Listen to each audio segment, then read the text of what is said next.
Hello. A friend of mine asked me to make a video on how I play Liszt Appassionata and explain instead of playing. In this video there will be no playing, so we are not playing anything. So if you're looking for music, turn it off. I mean, it's very boring, long, and unpleasant. It's for those who are planning to play or have played this piece. We're gonna discuss only one page in this video. I will explain how I do it. I played this piece 17 years. The first time I saw this piece is in high school at 15. And my professor explained to me that, who taught me how to play like I do today. And we're not mentioning names. So who that is, well, he is from Princeton University. That's it. That's all about him. So, and I will explain how to properly play it. Because first of all, I want to explain how I play at all. Because what I see on YouTube is just such a bizarre pile of trash out there that my professor said, and he was right, I agree with him. He said, Max, with this piece, you want to play this? 99.9% of people on the planet do not go further than the first two measures. So this piece is hard. If you don't know anything about this piece, but you do play piano, you have some bit of a repertoire, you studied piano, you know how to read music, and you would like to try. This piece, after I played it 17 years every single day. Have you played any pieces in your repertoire every day for 17 years? So my professor said, Max, this piece is for people who know only three things in life: piano, bed, and toilet. They don't see the light of day of how hard you have to work to be able to masterclass like Claudio Arau, because he taught me like Claudio Arau have played it. In my opinion, today, the very best person in the world who did play this is Claudio Arau. So my explanation is kind of orients around him. So you can go on Google right now, you can type Liszt Appassionata Arau, A-R-R-A-U. Search, listen, and you will see that the kind of mastery and excellence he has is substantially different than any of us, you know? So I want to play like that.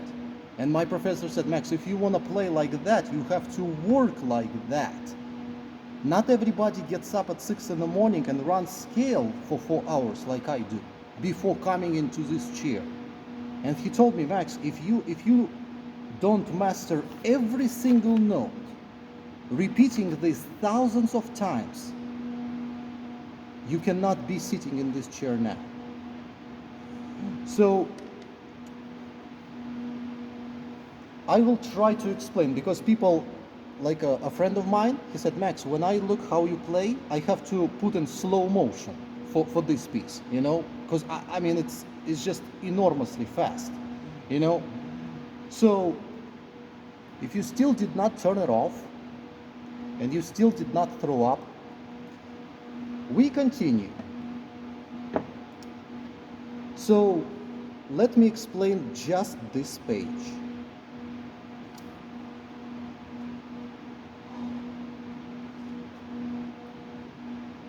This page is 17 years old. I never changed it. In the first two bars, well, let's begin at the very beginning. First of all, this piece in F minor, it has 4 flats. The composer mentioned that you begin piano, okay, and you begin allegro agitato molto. Do you know what allegro agitato molto means? Well, people say it's quick. It's a little bit more than that. Allegro, just allegro by itself, is very fast. Because not very, allegretto would be, pretty quick. Allegro is very fast. Allegro is when you take this sheet or any music and you take the measures, whatever music you have, and you just count 1, 2, 3, 4. But instead of you counting within the measure, you counting the measures itself. So 1, 2, 3, 4, 5, 6, 7, 8, 9, 10. That's allegro. He says agitato molto. So molto, just molto, is very much. Yes, so molto is very a lot. That's what it means. So you have allegro, which is already very fast, plus you have molto together. We're talking about insane speed, almost close to prestissimo. And when Claudio Arrau did this piece, he was 65. So if you think that somebody can play like Arrau, you can post the link in the comments below.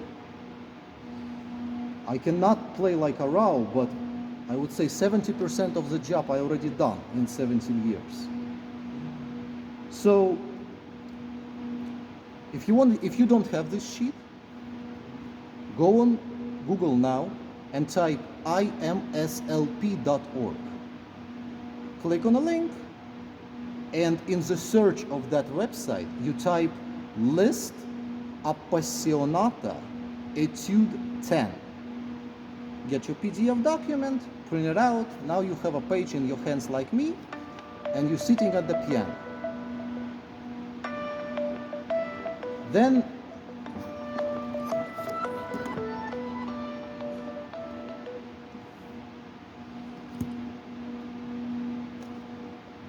so we know that it's allegro agitato molto. You have descending thirds here. So, and you never played it in your life. Okay, so now,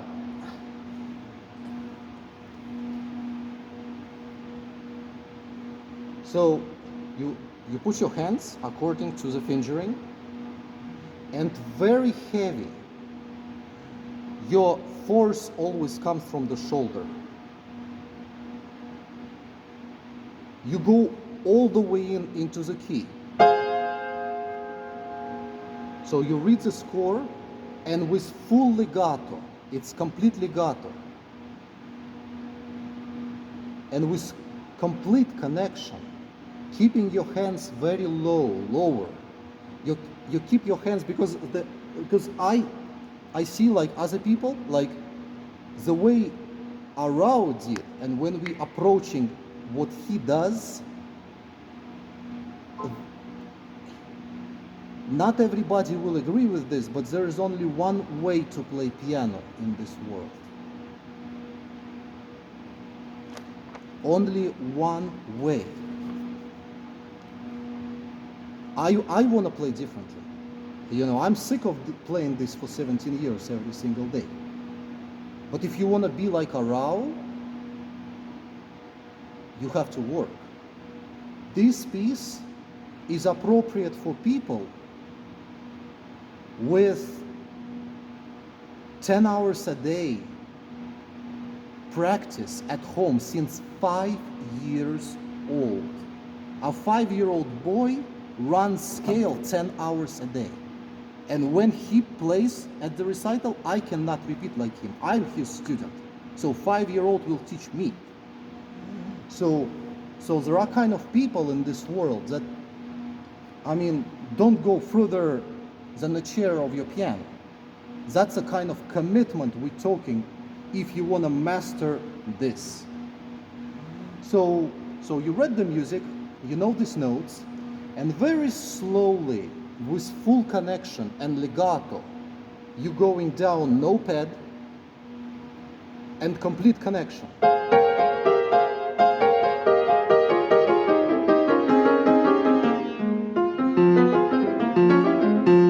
Again.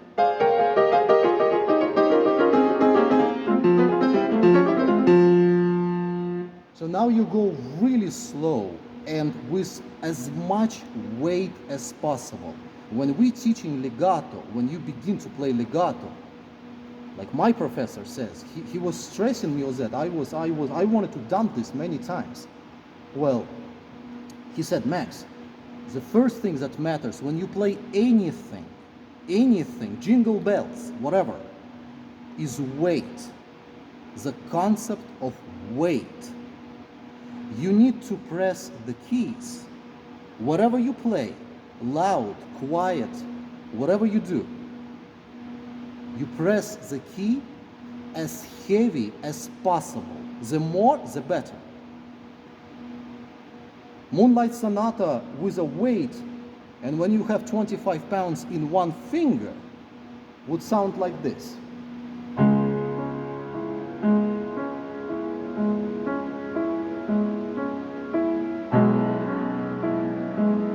It comes from the shoulder, through the entire arm. So if it's forte, it's forte. If it's piano, yes, it's piano. But when you have 20 in each finger, 200 pounds of force, you can take the sound out of the piano. You decide what kind of sound do you want to take. And you decide what you want to do with that. When I'm at the piano, I decided. The way I see my videos on YouTube, that's exactly what I want it to sound. If I don't like it, I play it again and upload again. So you do it with as much weight into each key as possible. It's legato, it's piano, and it's very, very heavy. You feel it with the entire body, and you go.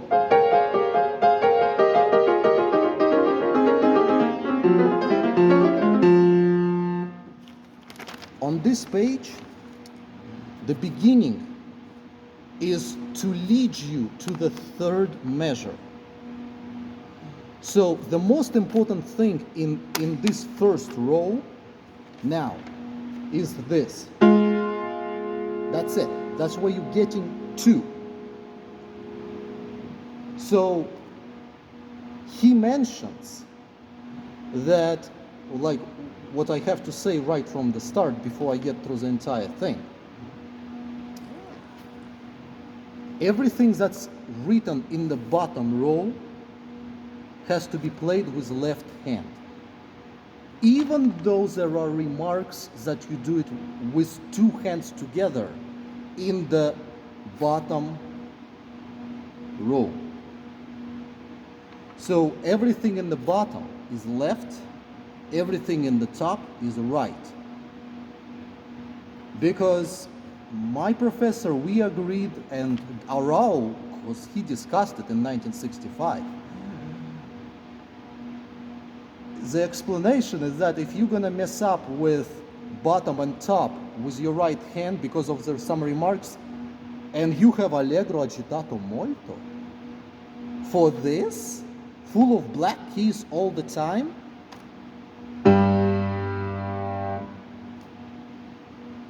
it's gonna be hard. So yes, stick that left is the bottom and the right is the top.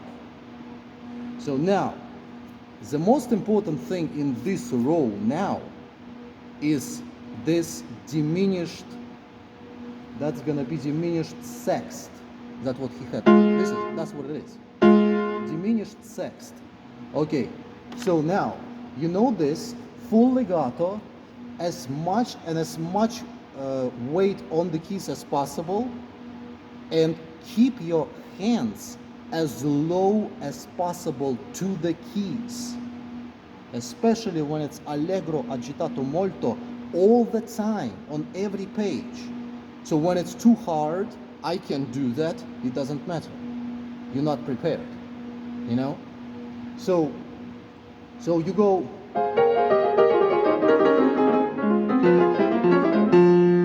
again.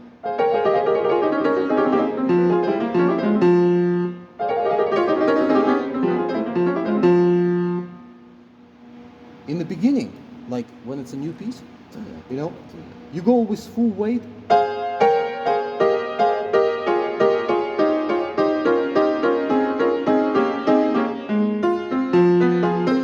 So let's talk about the very last note of second measure. Take a look. The very last note and the very first one of the third. It has to be perfectly connected. Perfectly. I heard everybody on YouTube playing this. Every time I heard disconnecting these two measures, I go to the next video. My professor said, Max, knowing what kind of difficulty this etude is, I would really suggest you work out the first two measures pretty good.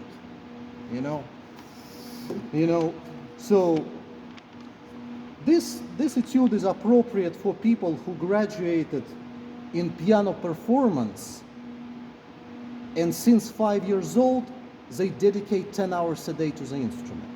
Then yes, you can begin and doing this every day for 10 hours, 20 years later, maybe you're gonna approach Arau performance. That's what we are talking about here.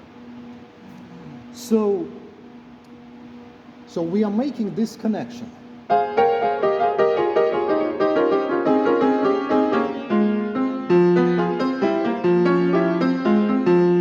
And we have three voices right away. So we are taking the last note of the second, and we're having the first note of the third. So we have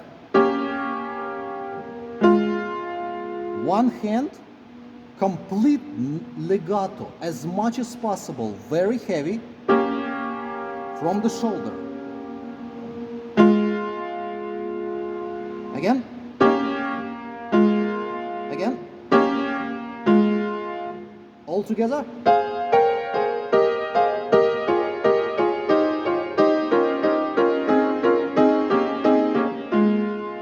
That's the main thing. This one. That's it. Not this one. Like, no, this one. That's what you are getting to. When you got this, so you go.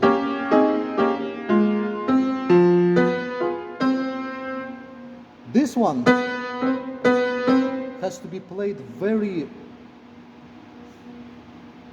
relentlessly, I would say. That's how I do it. You know, that's how we do it with Arau. So if you wanna approach Arau, this video is only specifically for people who are doing this piece. You're ready to work like this and in a Arau way. So that's what we're gonna discuss. So you go.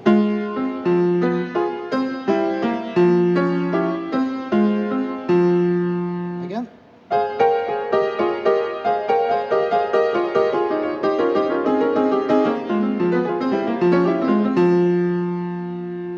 Next. Here's a remark. Most people will turn this video off right now. You are at the piano right now, slowly learning this piece. The next two rows ask you to play octave in the left hand. Octave, any octave, but with a fifth and a second finger together. can you play octave right now on the piano with fifth and second? Yes, I can. Can you? Black? If you cannot stretch like this and do it at the same time, you will take this piece later.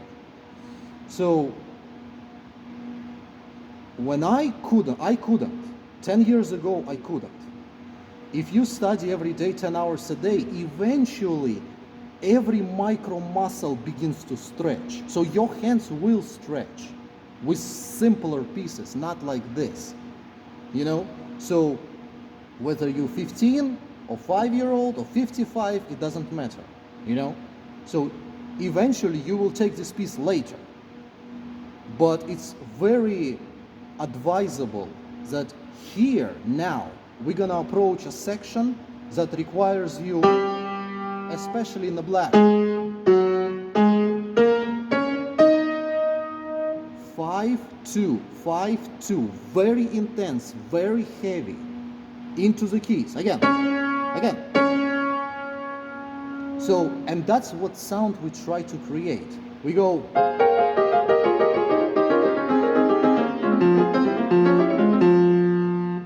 when you press heavy, like we playing heavy and around it, you know, around it, what you want to get to is you take the sound out of this piano. It's a sound. You decide what kind of a sound you want to take and how you want to do that. But when you took the sound, you need to take this sound and throw it through 15 buildings across. If I play piano or forte, when I play, people who are sitting now here listening in this hall and people who are in a parking lot in a car hear exactly the same thing. So your sound with this, with what you achieve from the shoulder, with your entire body, hands as close as possible. You're not allowed, when you play, you're not allowed to move anything except those fingers when you are playing right now. That's the only thing that should be moving. Not you, no facial expressions, no any emotions. I never feel anything towards what I play. Why would I feel? If I would feel every time I play, I would burn out and die. So, no emotions, just the fingers. Only those fingers that are playing right this second. You finish playing, you're done. I don't know, what is this? Like when people do that, what is that? How much music I can make out of this? Like when you play in staccato, like that, what is that? You play staccato? You play it with a third finger. Only. You want to play staccato? Okay, let's go. Hand, wrist, finger. That's it, I'm done. So your motion has to be extremely minimalistic and conservative, especially for pieces like this. Allegro agitato molto, F minor, with a colossal difficulty and such speed. My professor said, Max, playing this etude in any way just to get through it is very remarkable achievement. Playing this etude like Arau, like we are trying to get to for 17 years, will earn you bust in a Hall of Fame instantly if you can play it like Arau. So YouTube, search Liszt Appassionata Arau, listen. Can you repeat like that? So when you're getting to the third row, so we are getting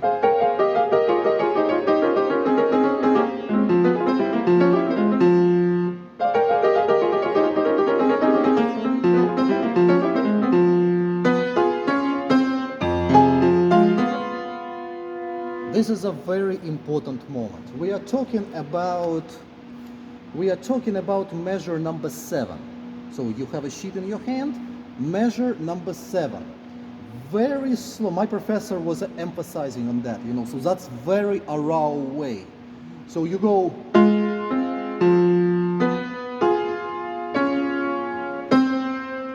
the octave goes by itself first.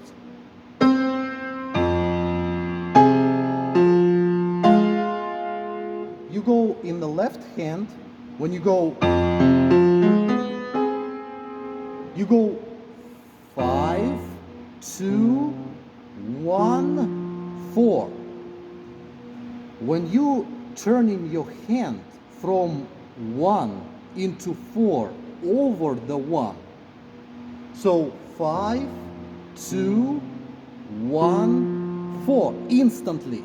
It has to be microsecond reaction, It has to be enormously fast. You play in allegro, agitato, molto all the time in this piece. So you go, that's it.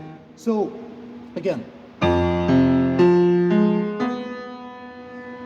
when you twist your hand, 4 over 1. So 5, 2, 1, 4. Then you go 3, and you make a twist like that. Get back. Twist like that.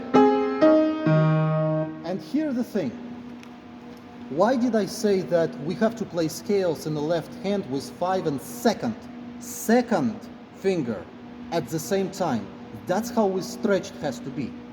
Because in the measure number 8,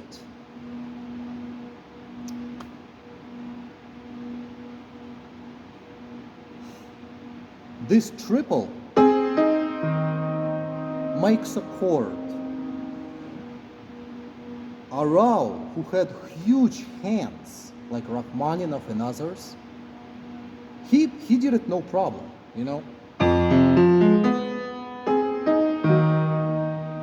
You see, I'm holding it, both, again.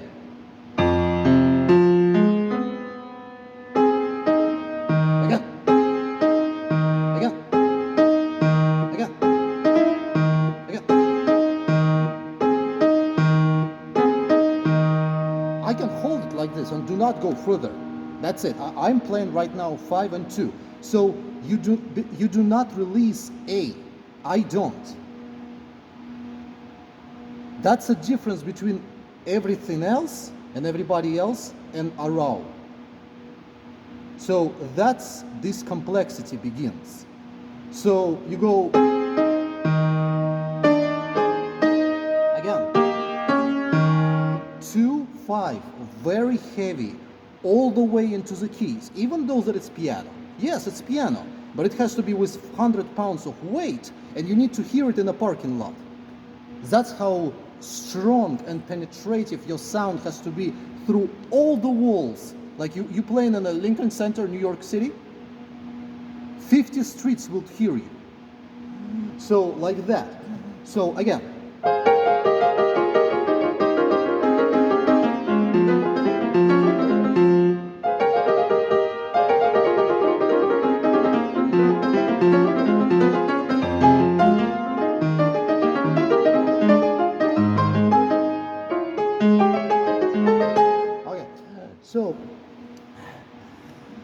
So we are right now on the measure number 7.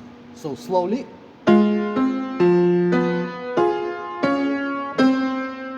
This has to be underlined. D flat and C. You see? So you go.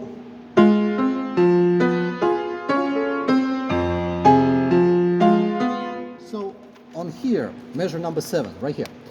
So you have F in the bottom, goes by itself.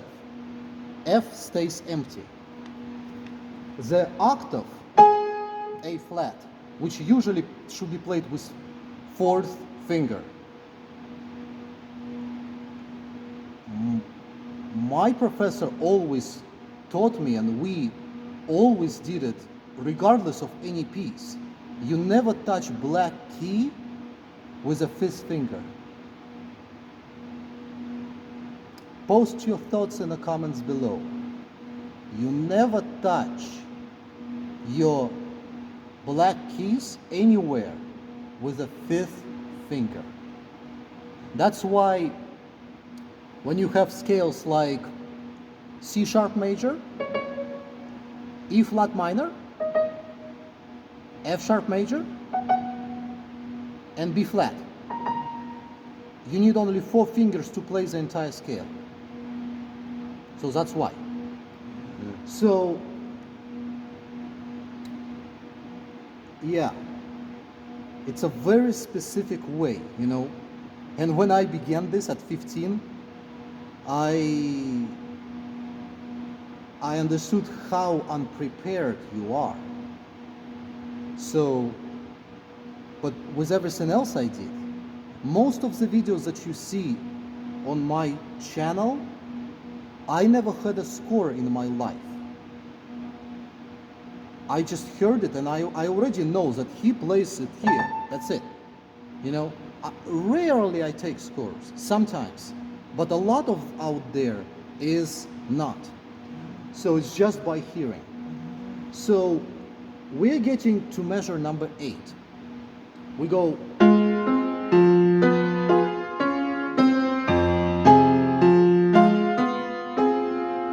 twist 3 into 4, and you have diminished sexth. Again, he has a lot of them in this piece. So you do not release, and you make octave with 2 into 5. So because the idea, because we are not using pedal right now, so you're showing your skills to anybody that you are able to make a chord, because you can make a chord out of it, you know. That's it, because that's a chord. So you are flexible enough to make a chord and continuous sound and no ped at all. You continue.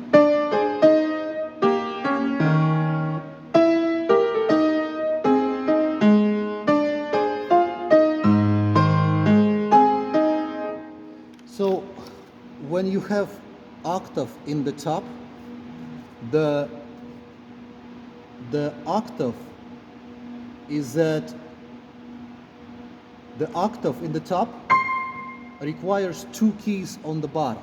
So 1 for the top, 1 for the bottom. And what my professor explained to me, like, because I was checking it yesterday, why we don't want to release the diminished sexth. Why you do not release in the measure number 8. So you go. This trick, I mean, it took me a lot to get it myself. The A in this sexth, written as the 8th. This is the 8th, right? But the C, the bottom note, written as the 16th. They are not the same. So if you are about to practice this 10 hours a day for years and approach yourself to a raw performance, small stuff like this would be very useful. You know, you do not release the top note in any of this diminished sexth. It's not the same. The top and bottom note in this sexth is not the same. Remember that, please. It's very, very important. So you go from the start.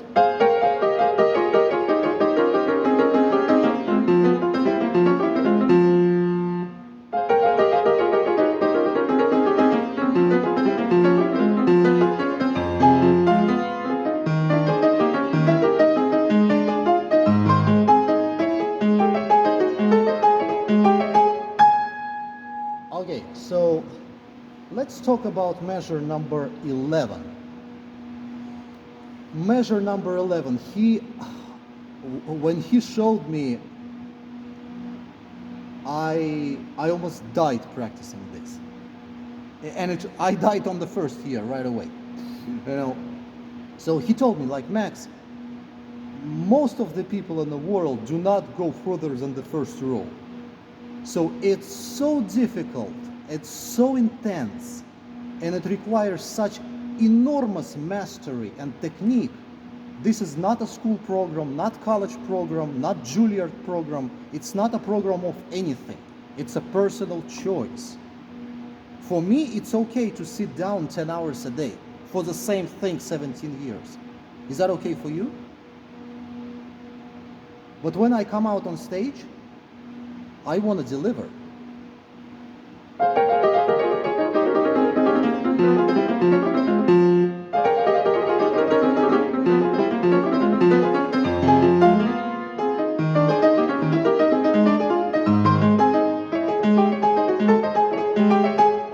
Okay, so we are on the measure number 11.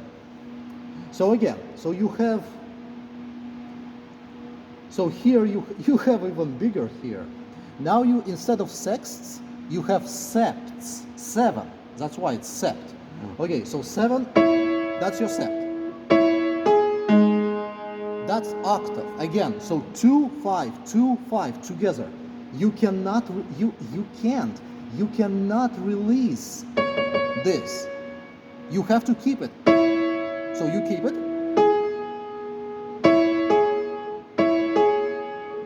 So you go. Yeah. So the bottom fingers, they keep playing. The top has to stay.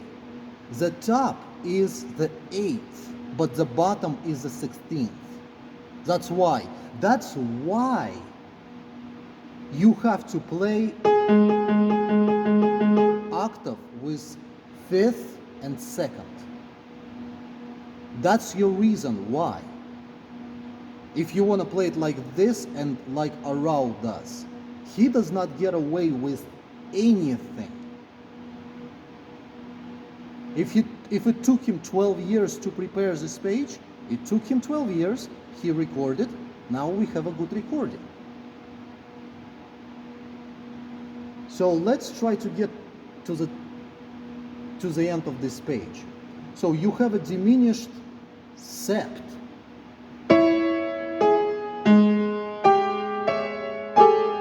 So obviously the cross means one tone above, regardless of the sign. So it's F, F is natural, so natural F becomes natural G, and you go, then you go this one by itself, just empty, and you hold it. It's not a staccato, it's an accent.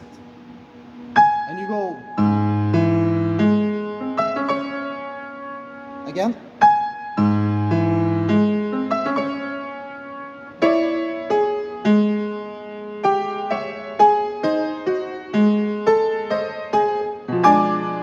That's the second page, but so we're talking about measure number 11. So here, so you have diminished sept. You playing your octaves with 5th and 2nd because you're stretched. Okay.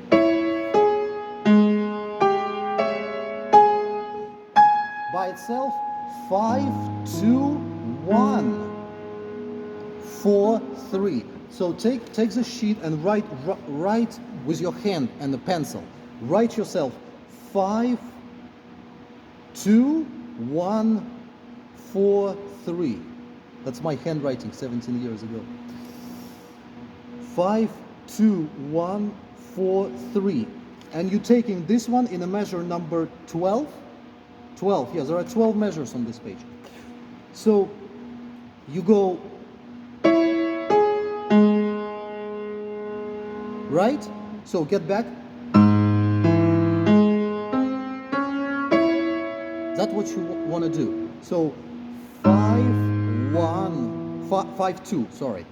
5, 2, 1, 4, 3, So now you go smooth legato. Again. Again.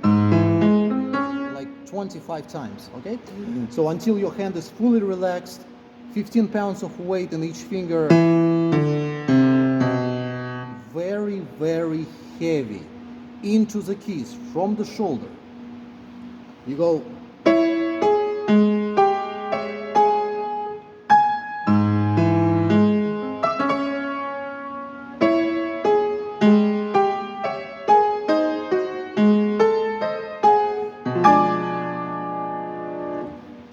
So from the start,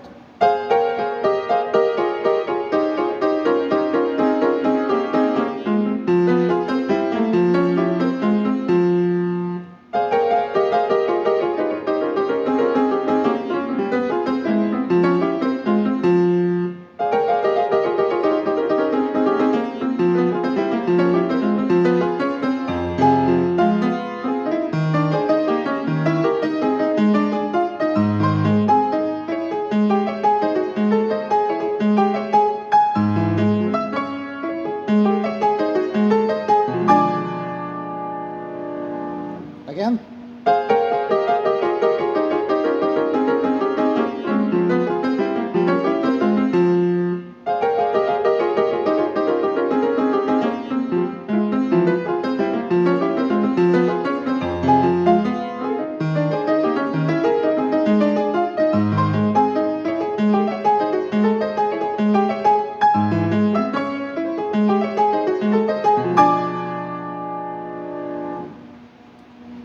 Here's the thing. Some editions, well, mine pretty much doesn't. This edition is about from 1960s. And I think the original version is better, you know. So he says that in this downscaling with the thirds, you need to make piano into forte and forte into piano. We don't have time for this. We are playing allegro molto, but you know, that's like for complete aficionados, you know.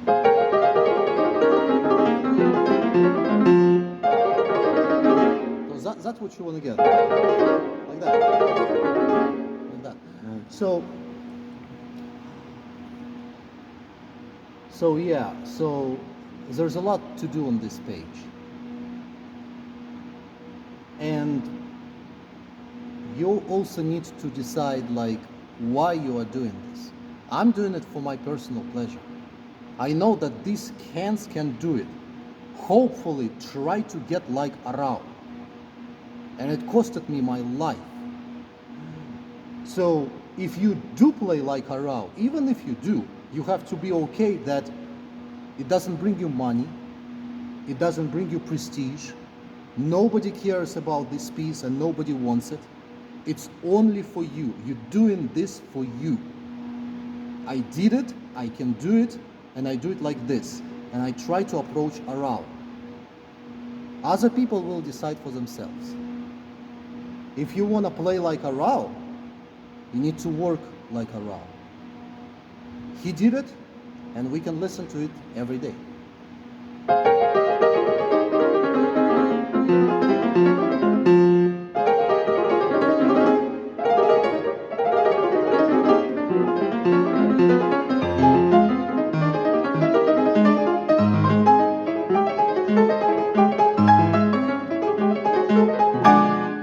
I just said it, and like my mind remembered how how he did it.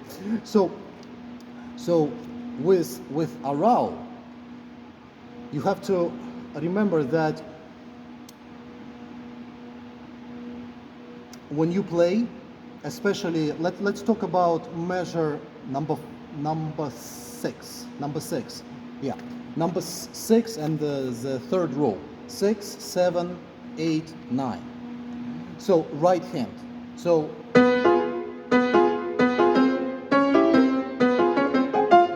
basically, when when you listen to Arau, he does it.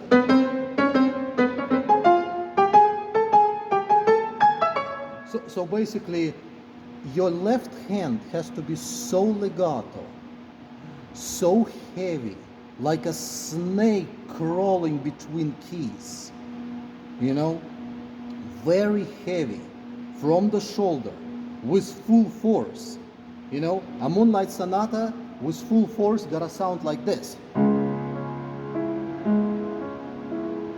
You take this sound and you throw it 300 feet away, no matter is there another building or anything. You take this sound and you go into the audience, you know.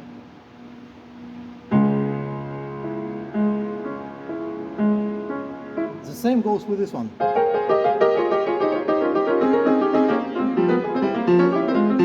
So 50 times every day. Again, listen to that. 5, 4, and 2. That's your chord. 5, 4, and 2. You go into 1, 4. So 5, 4, 2, and then you go 1, 4. Again. So basically you're keeping your thumb under regardless did you play it or not yet. It's already ready, you know. Like for example, when you play an octave, scale, any scale, you know. So you go, the moment you touch the second key of any scale, your thumb has to be instantly under. I mean, what you're gonna do, how you're gonna play. So that's why you do not touch the black keys with a fifth finger. You know? You stretch enough to allow yourself not to touch with the fifth finger. Why? As Arau said and my professor, we follow the way that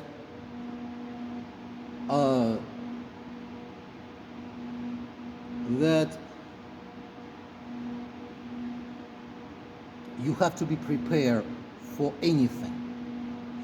When I'm getting new music, like people purchase to, like, you know, maybe play something for you, for them, and I don't know it, whatever I'm playing, I'm always the same. This is my hands. What do you want me to play? Third piano concerto Rachmaninoff would be nice, especially as the last page of the third movement, with all of this, like, you know. So you always ready with one approach, and for this one. And when you have allegro, agitato, molto, and you have twist in your wrists every measure at allegro, agitato, molto, you better play it very academically correct, you know, because you're not gonna go further than the first two measures, you know. Yeah, like that. So that's the kind of speed you're talking about. That's allegro molto. Every time I hear anything different, I turn it off right away. You know, that's allegro agitato molto. I mean, when my professor, because I was, you know, playing it slower and I was learning, you know, myself, and my professor said, Max, look at this, allegro agitato molto. It's not like fast. It's like so fast that you really don't have time to think here, you know. So, and even you playing fast, you need to make sure that every time you play, 60, 70 pounds of force is into each key, regardless is it fast or not. And who does put weight and who does not, the difference in sound is heard instantly.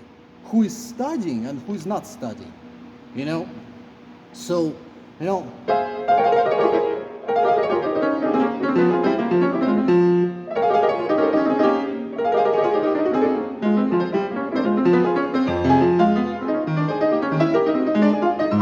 so that's why, so we go so basically this one. So that's the appropriate speed for allegro molto. So that's what you are trying to get to, you know, so like that, you know. So it sounds so easy, but with a colossal development. So I think I covered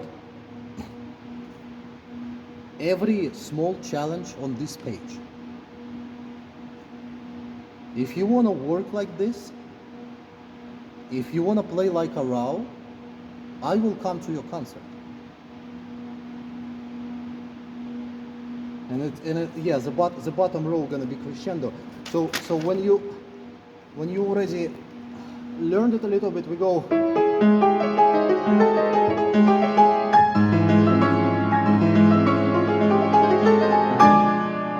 Well, that's gonna be second page, you know. So.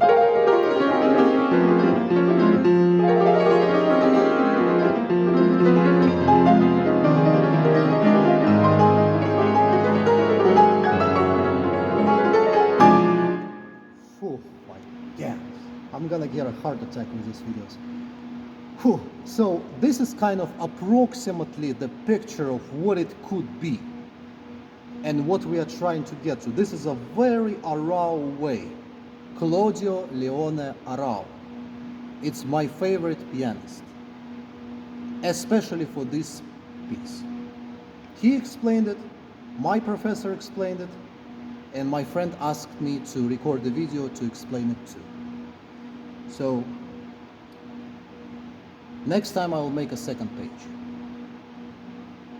So good luck, keep studying,